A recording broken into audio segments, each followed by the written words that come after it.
course, right when I get ready to film, a cloud moves in the way. Okay, I'm gonna get my ring light. Okay, that's better. Hey y'all, my name is Nat. I hope you're having a terrific day today, and for this video we are going to be doing the book acquiring tag.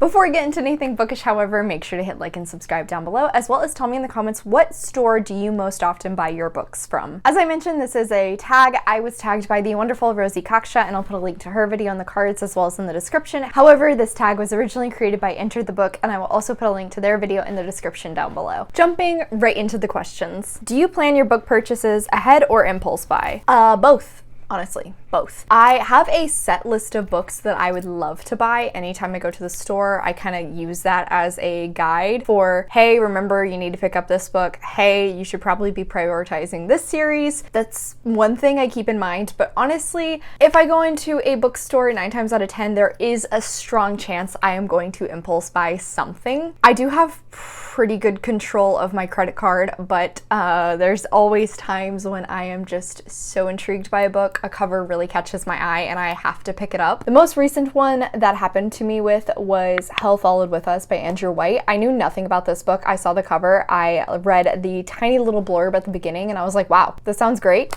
Next question. How do you decide what books to buy? Kind of like I just mentioned, lately I've been trying to prioritize buying the next book in series that I'm really enjoying. That way it kind of gives me an additional push to continue those series, such as the Well Met series. But usually it's probably just the fact that I know that book's on my TBR, or I've heard a ton of positive things about it and I'm now interested in picking it up. Also, great deals. Great deals also dictate what books I decide to buy. Next question. What is your philosophy on where you shop? Online versus in person, large versus small, physical, digital, or audio, new versus used, etc. I usually try to prioritize brick and mortar stores above online shopping. I really try my best not to give money to Amazon if I can help it. That is part of why I haven't continued a certain series, because the only way I can get that book is if I buy it from Amazon, and I don't really want to. Instead, I put it on my wish list and hope someone else will be kind enough to buy it for me in the future. I would love to go towards smaller bookstores in person, but unfortunately the nearest indie to me is 30 minutes away, and I never head in that direction, so I don't really go there all that often. It has become the recurring place that my mom will take me for my birthday to bookshop, but that's about the only time I get over there. I am lucky enough that there is both a half-price bookstore and a Barnes & Noble near me. 9 times out of 10, I do try to prioritize going to a half-price first, because I am putting my money towards a resale store. That way I'm also more likely to find a used book to try and continue a circular economy. On top of that, half-price is locally owned to me. If I can't get a book at half price, then I will go to Barnes & Noble. And then, you know, if I have a gift card or there's a sale going on, of course I'm gonna go to Barnes & Noble. It's hard to say no whenever one of those situations pop up. If I am buying online, I try to prioritize bookshop.org, because that is a collection of indie bookstores across the nation. That way you are buying a book from a indie store. Like I said, I do my best to try not to give my money to Amazon. And then finally, in terms of format, majority of the books I buy are physical. If I'm getting an audiobook or an ebook, I'm most likely going to my library. The very few ebooks I currently own, I either can't get in a physical format, or I think there's like 1 or 2 where I just could not wait to try and find it physically, so I bought it on ebook. Next question. What about little free libraries? What do you think about them? Have you used one? Why or why not? Well, I actually have a vlog from quite a while back now where I visited multiple little free libraries. I'll put that up in the cards. So yes, I am a big proponent of them. I recently have discovered like 5 of them are near my office. I haven't gone to visit them, but like I know where they are, and eventually I'm gonna film another vlog going to all of those. I think these are absolutely fantastic. They are encouraging people to read.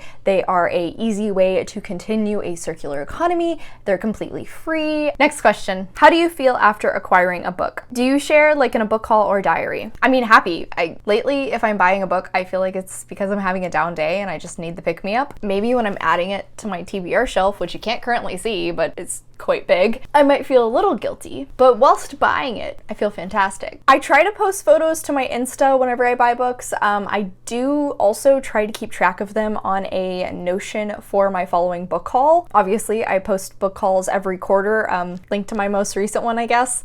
Next question. How do you feel looking at your books that haven't been read? Does it matter if it's currently a lot or a little amount? I would prefer that my owned TBR is on the smaller side, but it's not like it's hurting me if it's bigger. I know that I actually have a relatively small owned TBR in comparison to many other booktubers. I really don't feel that bad that I've like topped 50. It's not that awful. I have recently gone through and cleared out some books that I kind of lost interest in, so that also knocked off my numbers and made me feel great about myself. But like I said, it's not hurting anybody if it goes up to 100 or even more than that. Like, book acquiring and reading books are two completely different hobbies. Next question. How do you decide what number of unread books is the right amount? Like I was just saying, I don't really have a set number. Try to keep my unread books in that bottom shelf, which again, you can't see right here. I have 4 shelves across the bottom. I have them stacked in different ways within every shelf, but as long as I can fit my TBR into this one level, honestly, I feel fine. It looks okay, and it's not hurting anybody if it goes past that. Maybe eventually I'll buy a TBR cart, but that's not in the cards right now. Next question. Do you have a TBR game or process for reading them? I've been trying to focus on picking up books off my own TBR this year. My Raid My Shelves series actually came about because I wanted to try and get better about reading books off of my own TBR. Those aren't as common as I would like for them to be, but across the board, I do think for this year, I've done pretty great at reading books off my own TBR. I do so many different themed videos, and a lot of times I can manage 1 or 2 books off of that to fit with the themed video, and that's something I just tried to keep going so that I'm slowly chipping away at it. Next question. Do you have a book buying problem? If so, what is the nature of it, and can it be adjusted? Nope. I would say I am pretty controlled when it comes to my book hoarding. I maybe go to a bookstore like twice a month. I am kind of currently on a little bit of a book buying ban for myself just because I have 2 friends coming to visit me here soon, and I'm planning out kind of a bookstore crawl for the 3 of us, so I know I'm probably gonna buy a lot of books then, which is partly why I'm banning myself from buying right now, but even then, it's not very strong. I still got a book in the month this month, so. Final question. Tag 2 or 3 others to ponder their book buying process. I think I'm gonna tag Rye at Rye's Reading Corner because she has many a book shopping vlogs and they are so satisfying to watch. I think that partially also just gives me the feeling that I am shopping, so I don't feel the need to go to the bookstore because I just did it with her. Along with her, I'm also gonna tag Lachlan's Library because I feel like she always has gigantic hauls. I love a good book haul, so I just want to know what's her entire book buying process. I'm really curious. Okay, y'all, so that is it for today. Thank you so much for coming to my channel. I really appreciate it. Make sure to hit like and subscribe down below. I have all my socials linked in the description if you're interested in keeping up with what I am reading. I come out the videos on Monday and Friday, but until then, I hope you continue to have a terrific day. Love you, bye!